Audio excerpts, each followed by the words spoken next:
numbers are wrong. いよいよ討論会まであと2分です。もう何が起きるかわからないのでノーカットでお答えします。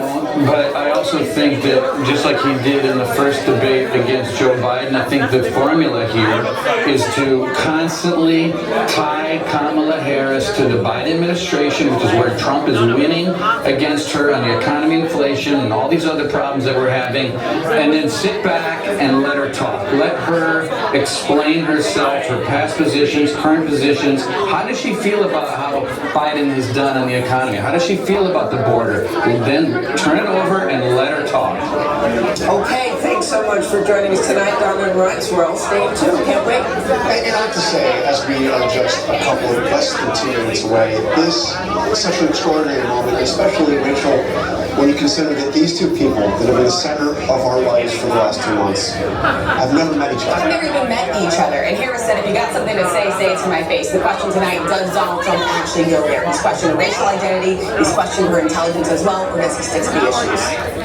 Look, this is the largest audience. It's really interesting to see if Harris can make clear the stark choice before voters. And where does she decide to land her punch? She can punch hard. Can she do that while rising above the needle and coming her way? But first and foremost, are we going to see a handshake when the two of them meet for the first time? We didn't back in 2016 when I did that debate. We'll stand by to see that tonight. But the first time, side to side, together. And I have my doubts that we're going to see that handshake, but what we are going to see is a spirited debate and perhaps the most consequential general election debate we've ever seen, because almost certainly going to be the last one. So with the stakes so high, the presidential debate just moments away, we have the entire news division keeping an eye on everything. We're going to be fact-checking on our live blog. It's all going to be happening right here. The debate now just 10 seconds away, and we will be back with our post-game 5秒前です。時間的には。さあどうなるんだこれ。 Tonight, the high-stakes showdown here in Philadelphia between Vice President Kamala Harris and former President Donald Trump. Their first face-to-face meeting in this presidential election. Their first face-to-face meeting ever. A historic race for president upended just weeks ago. President Biden withdrawing after his last debate. Donald Trump now up against a new opponent. The candidates separated by the smallest of margins, essentially tied in the polls nationally and in the key battlegrounds, including right here in Pennsylvania, all still very much in play.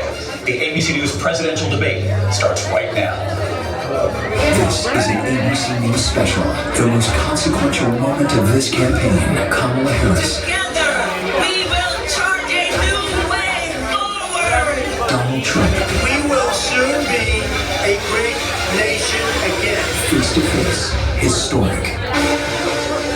The ABC News presidential debate. Here now, David Moore and Lindsay Davis.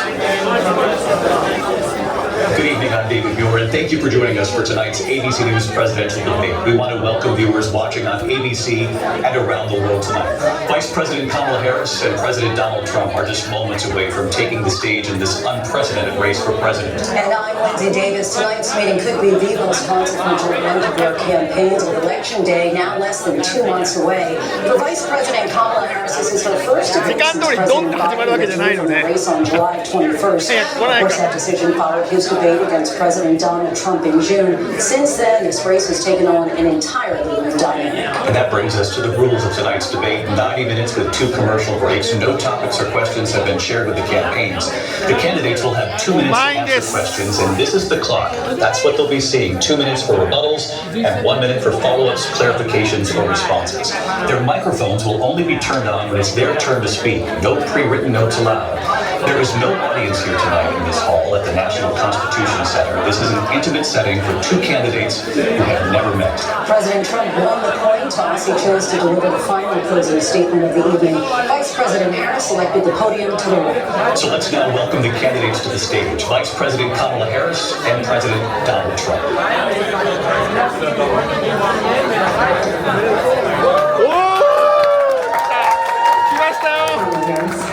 Thank you.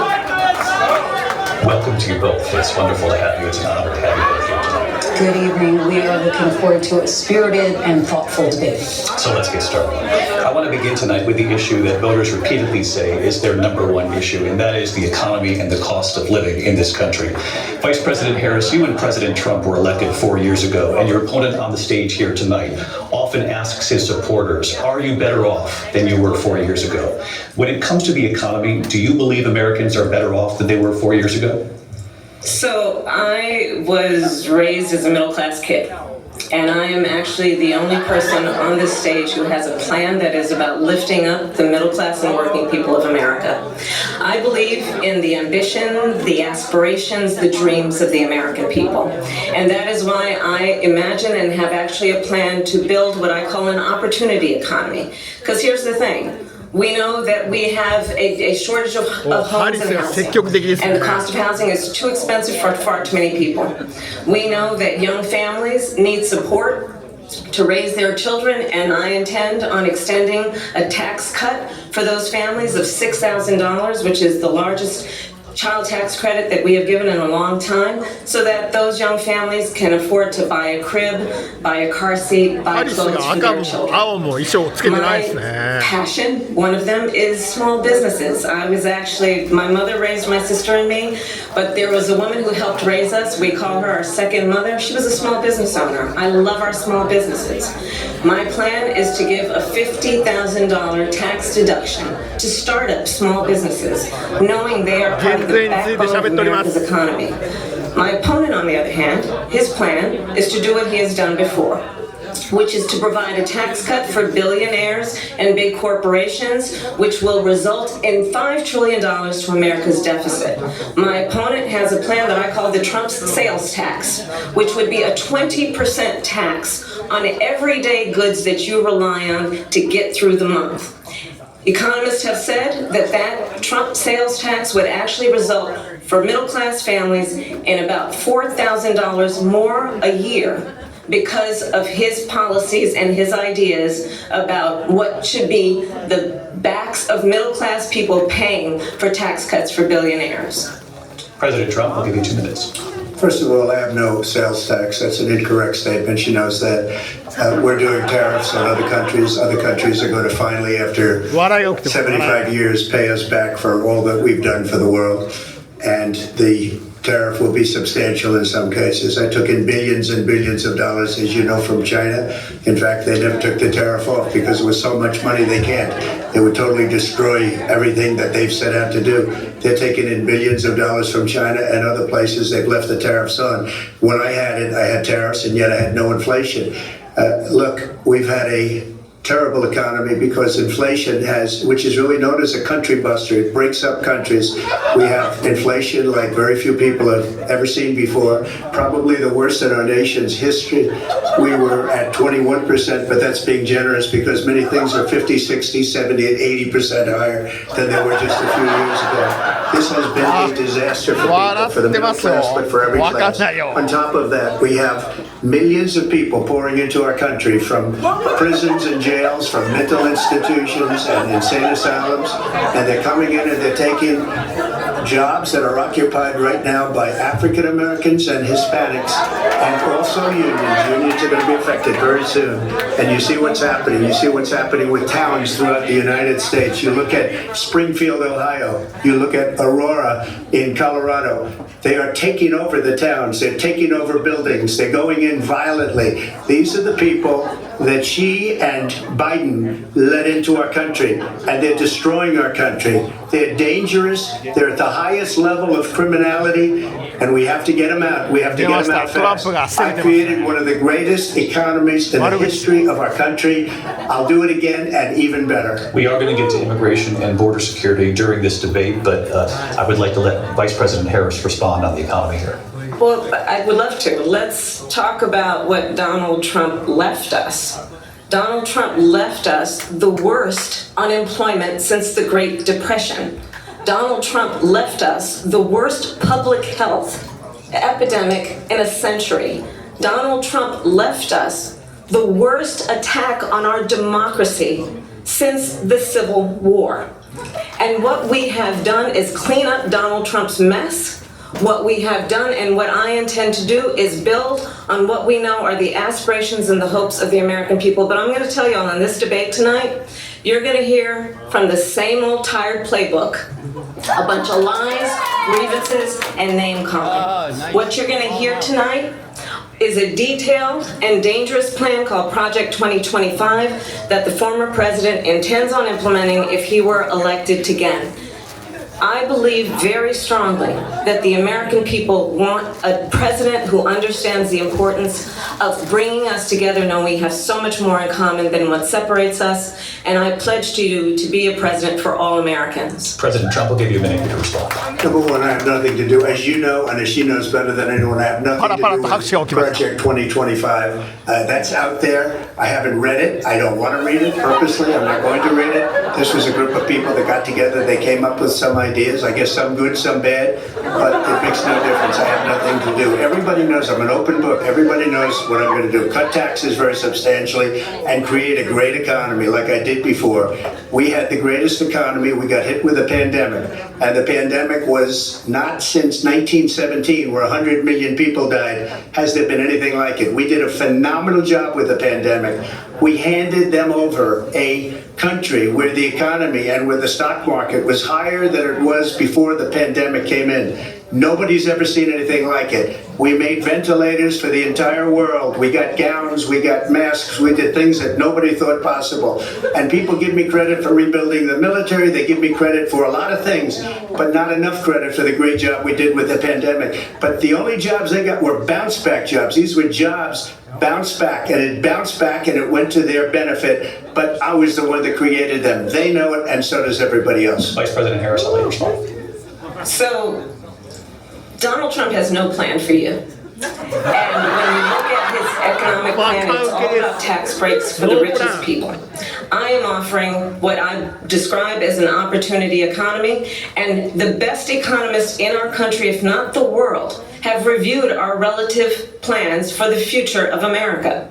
What Goldman Sachs has said is that Donald Trump's plan would make the economy worse, mine would strengthen the economy. What the Wharton School has said is Donald Trump's plan would actually explode the deficit. 16 Nobel laureates have described his economic plan as something that would increase inflation and by the middle of next year would invite a recession. You just have to look at where we are and where we stand on the issues. And I'd invite you to know that Donald Trump actually has no plan for you because he is more interested in defending himself than he is in looking out for you.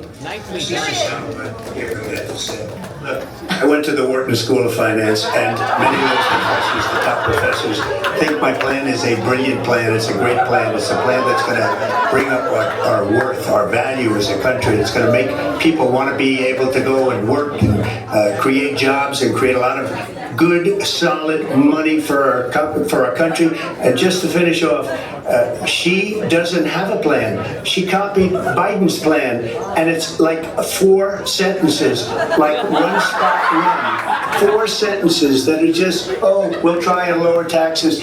She doesn't have a plan. Take a look at her plan. She doesn't have a plan. Mr. President, I do want to drill down on something we both brought up. The Vice President brought up your tariffs. You responded, and let's drill down on this, because your plan is what she calls is essentially a national sales tax. Your proposal calls for tariffs, as you pointed out here, on foreign imports across the board. You recently said that you might double your plan, imposing tariffs up to 20% on goods coming into this country. As you know, many economists say that with tariffs at that level, costs are then passed on to the consumer. Vice President Harris has argued it'll mean higher prices on gas, food, clothing, medication, arguing it costs the typical family nearly $4,000 a year. Do you believe Americans can afford higher prices because of tariffs? They're going to have higher prices. What's going to have, and who's going to have higher prices, is China and all of the countries that have been ripping us off for years. I was the only president ever.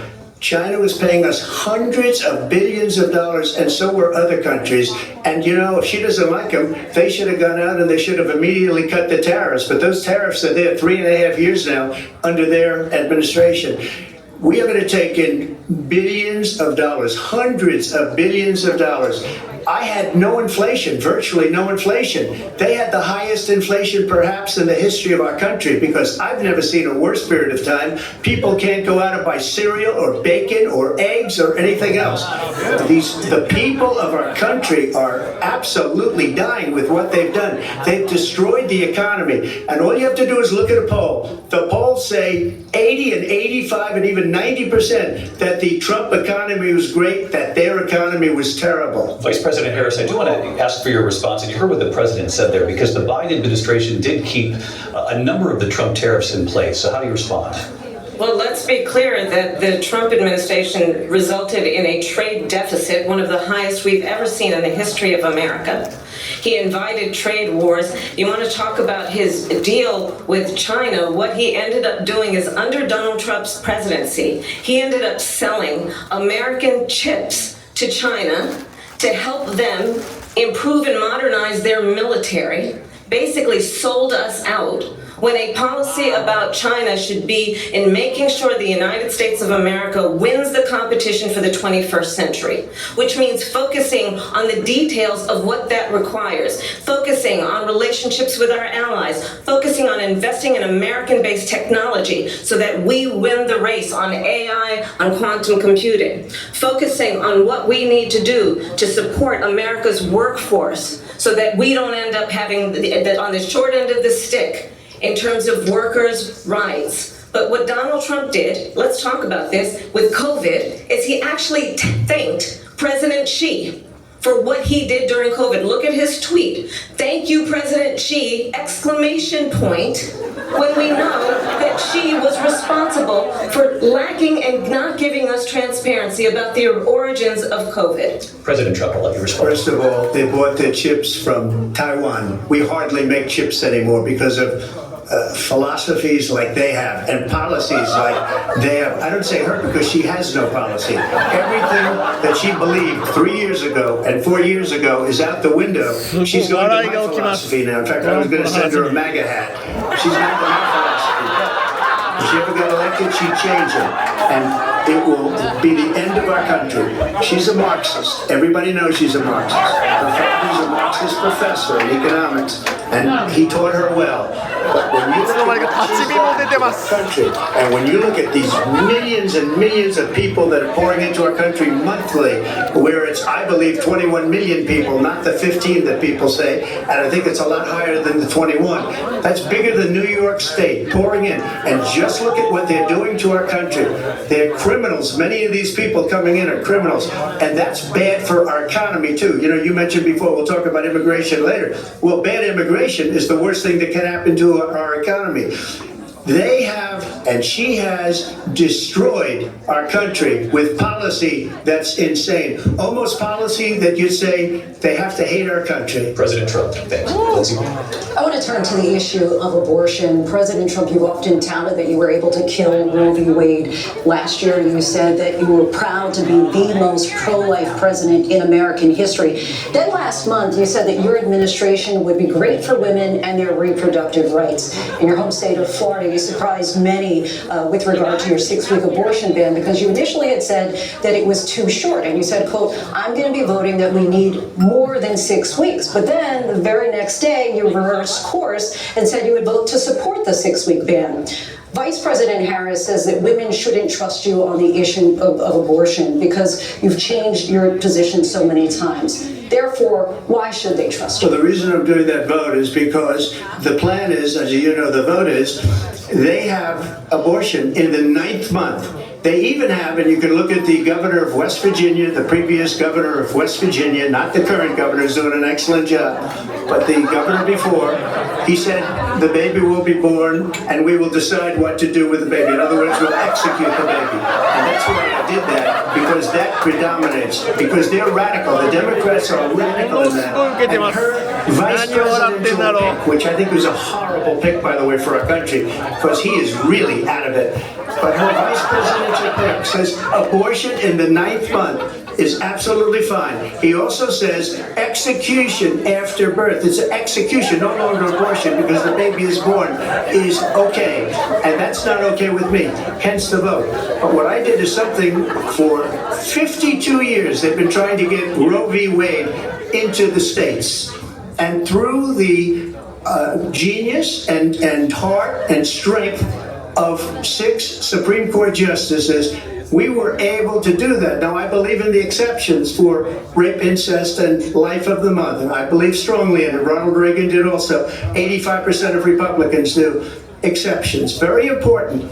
But we were able to get it, and now states are voting on it. And for the first time, you're going to see, look, this is an issue that's torn our country apart for 52 years.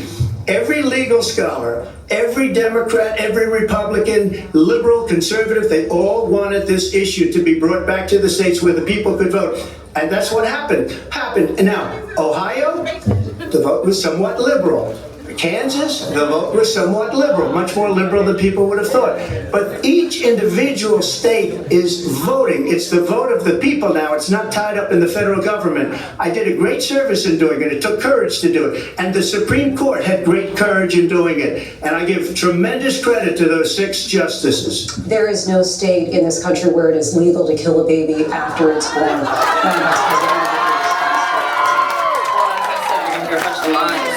今日一番の盛り上がりです。 Surprising fact.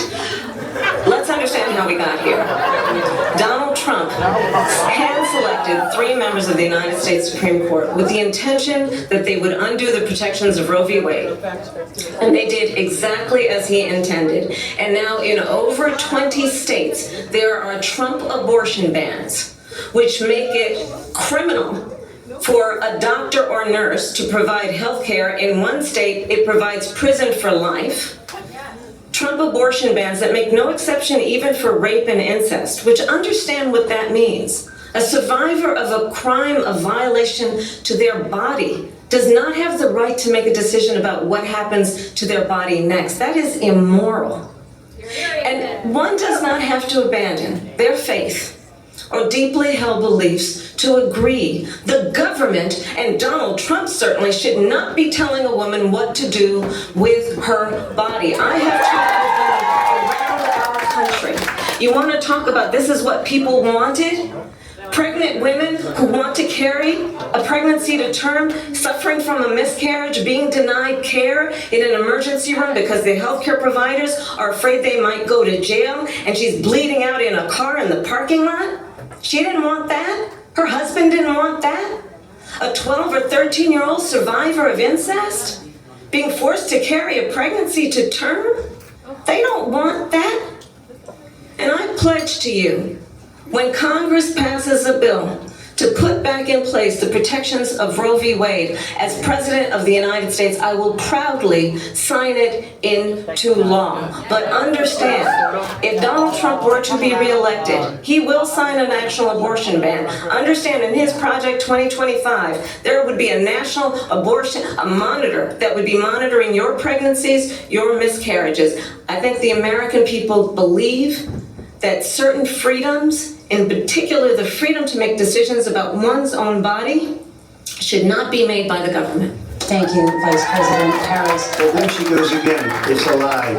I'm not signing a ban, and there's no reason to sign a ban, because we've gotten what everybody wanted. Democrats, Republicans, and everybody else, and every legal scholar wanted it to be brought back into the states, and the states are voting. And it may take a little time, but for 52 years, this issue has torn our country apart, and they've wanted it back in the states. And I did something that nobody thought was possible. The states are now voting. What she says is an absolute lie. And as far as the abortion ban, no, I'm not in favor of abortion ban, but it doesn't matter, because this issue has now been taken over by the states. Would you veto a national abortion ban if it came to Well, I won't have to, because again, two things. Number one, she said she'll go back to Congress. She'll never get the vote. It's impossible for her to get the vote, especially now with the 50-50, and essentially 50-50 in both Senate and the House.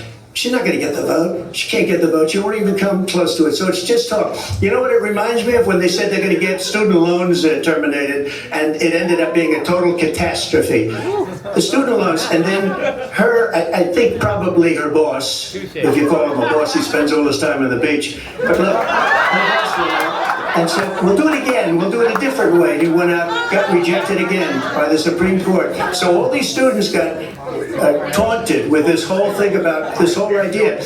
And how unfair that would have been. Part of the reason they lost to the millions and millions of people that had to pay off their student loans. They didn't get it for free. But they were saying it's the same way that they talked about that they talk about abortion. But if I could just get a yes or no, because your running mate, J.D. Vance, has said that you would veto it if it did come to your desk. Well, I didn't discuss it with J.D. in all fairness. J.D., and I don't mind if he has a certain view, but I think he was speaking for me, but I really didn't. Look, we don't have to discuss it because she'd never be able to get it, just like she couldn't get student loans. They couldn't get student loans. They didn't even come close to getting student loans.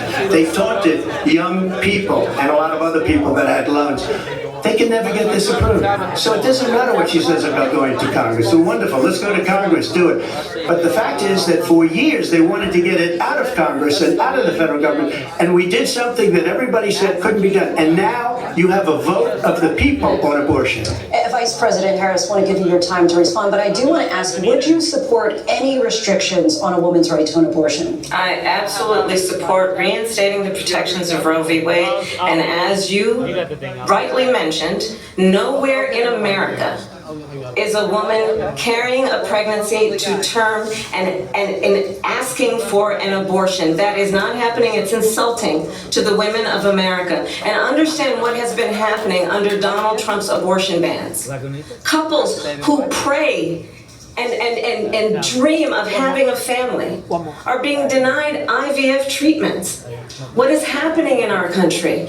Working people, working women who are working 1 or 2 jobs, who can barely afford childcare as it is, have to travel to another state to get on a plane sitting next to strangers to go and get the health care she needs. Barely can afford to do it, and what you are putting her through is unconscionable. And the people of America have not, the majority of Americans believe in a woman's right to make decisions about her own body, and that is why in every state where this issue has been on the ballot, in red and blue states both, the people of America have voted for freedom. Vice President. Excuse me, I have to respond. Another lie. It's another lie. I have been a leader on IVF, which is fertilization. The IVF, I have been a leader. In fact, when they got a very negative decision on IVF from the Alabama courts, I saw the people of Alabama and the legislature 2 days later voted it in. I've been a leader on it. They know that, and everybody else knows it. I have been a leader on fertilization, IVF. And the other thing, then you should ask, will she allow abortion in the 8th month, 9th month, 7th month? Okay, would you do that? Why don't you ask me that question? Why don't you answer the question? Would you because veto? under Roe v. Answer the Wade, question. you could do abortions in the 7th month, the 8th month, the 9th month, and probably after birth. Just look at the governor of Virginia. The governor of Virginia said we put the baby aside and then we determine what we want to do with the baby. We're going to turn now to immigration and border security. We know it's an issue that's important to Republicans, Democrats, voters across the board in this country. Vice President Harris, you were tasked by President Biden with getting to the root causes of migration from Central America. We know that illegal border crossings reached a record high in the Biden administration. This past June, President Biden imposed tough new asylum restrictions. We know the numbers since then have dropped significantly. But my question to you tonight is, why did the administration wait until 6 months before the election to act? And would you have done anything differently from President Biden on this? So I'm the only person on this stage who has prosecuted transnational criminal organizations for the trafficking of guns, drugs, and human beings. And let me say that the United States Congress, including some of the most conservative members of the United States Senate, came up with a border security bill which I supported. And that bill would have put 1,500 more border agents on the border to help those folks who are working there right now overtime trying to do their job. It would have allowed us to stem the flow of fentanyl coming into the United States. I know there are so many families watching tonight who have been personally affected by the surge of fentanyl in our country. That bill would have put more resources to allow us to prosecute transnational criminal organizations for trafficking in guns, drugs, and human beings. But you know what happened to that bill? Donald Trump got on the phone, called up some folks in Congress and said, kill the bill. And you know why? Because he'd prefer to run on a problem instead of fixing a problem. And understand, this comes at a time where the people of our country actually need a leader who engages in solutions, who actually addresses the problems at hand. But what we have in the former president is someone who would prefer to run on a problem instead of fixing a problem. And I'll tell you something, he's going to talk about immigration a lot tonight, even when it's not the subject that is being raised. And I'm going to actually do something really unusual, and I'm going to invite you to attend one of Donald Trump's rallies, because it's a really interesting thing to watch. You will see during the course of his rallies, he talks about fictional characters like Hannibal Lecter. He will talk about windmills cause cancer. And what you will also notice is that people start leaving his rallies early out of exhaustion and boredom. And I will tell you, the one thing you will not hear him talk about is you. You will not hear him talk about your needs, your dreams, and your desires. And I'll tell you, I believe you deserve a president who actually puts you first, and I pledge to you that I will. Vice President Harris, thank you. President Trump, on that point, I want to get your response. Well, I would like to respond. Let me just ask, though, why did you try to kill that bill, and successfully so? That would have put thousands of additional agents and officers on board. First, let me respond to the rallies. She said people start leaving. People don't go to her rallies. There's no reason to go. And the people that do go, she's busing them in and paying them to be there, and then showing them in a different light. So she can't talk about that. People don't leave my rallies. We're the biggest rallies, the most incredible rallies in the history of politics. That's because people want to take their country back. Our country is being lost. We're a failing nation. And it happened 3.5 years ago. And what's going on here, you're going to end up in World War III, just to go into another subject. What they have done to our country by allowing these millions and millions of people to come into our country, and look at what's happening to the towns all over the United States. And a lot of towns don't want to talk. It's not going to be Aurora or Springfield. A lot of towns don't want to talk about it because they're so embarrassed by it. In Springfield, they're eating the dogs, the people that came in. They're eating the cats. They're eating the pets of the people that live there. And this is what's happening in our country, and it's a shame. As far as rallies are concerned, as far as the reason they go is they like what I say. They want to bring our country back. They want to make America great again. It's a very simple phrase, make America great again. She's destroying this country, and if she becomes president, this country doesn't have a chance of success. Not only success, we'll end up being Venezuela on steroids. I just want to clarify here, you bring up Springfield, Ohio, and ABC News did reach out to the city manager there. He told us there have been no credible reports of specific claims of pets being harmed, injured, or abused by individuals within the community. Let me just say here, this is the people on television say my dog was taken and used for food. So maybe he said that, and maybe that's a good thing to say for a city manager. I'm not taking this from but television. The people on television say my dog was eaten by the people that went there. Again, the Springfield city manager says there's no evidence of that. Vice President Harris, I'll let you respond to the rest of what you've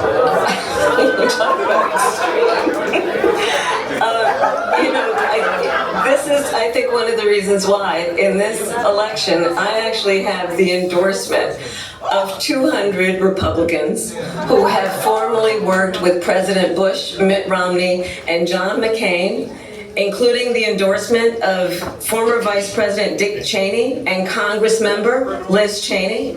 And if you want to really know the inside track on who the former president is, if he didn't make it clear already, just ask people who have worked with him. His former chief of staff, a 4-star general, has said he has contempt for the Constitution of the United States. His former national security advisor has said he is dangerous and unfit.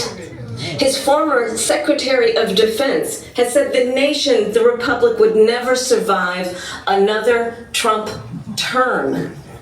And when we listen to this kind of rhetoric, when the issues that affect the American people are not being addressed, I think the choice is clear in this election. President Trump, I'll give you a quick minute to respond. Thank you, because when I hear that, see, I'm a different kind of a person. I fired most of those people. Not so graciously. They did bad things or bad job. I fired them. They never fired one person. They didn't fire anybody having to do with Afghanistan and the Taliban and the 13 people who's were just killed, viciously and violently killed. And I got to know the parents and the family. They didn't fire. They should have fired all those generals, all those top people, because that was one of the most incompetently handled situations anybody has ever seen. So when somebody does a bad job, I fire him. And you take a guy like Esper, he was no good, I fired him, so he writes a book. Another one writes a book, because with me they can write books, with nobody else can they.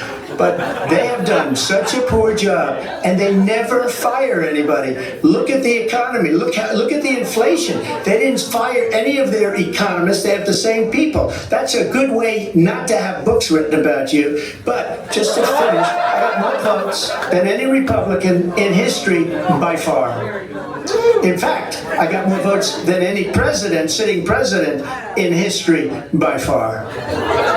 Let me continue on immigration. It's what you wanted to talk about earlier, so let's get back to your deportation proposal that the vice president has reacted to as well. President Trump, you call this the largest domestic deportation operation in the history of our country. You say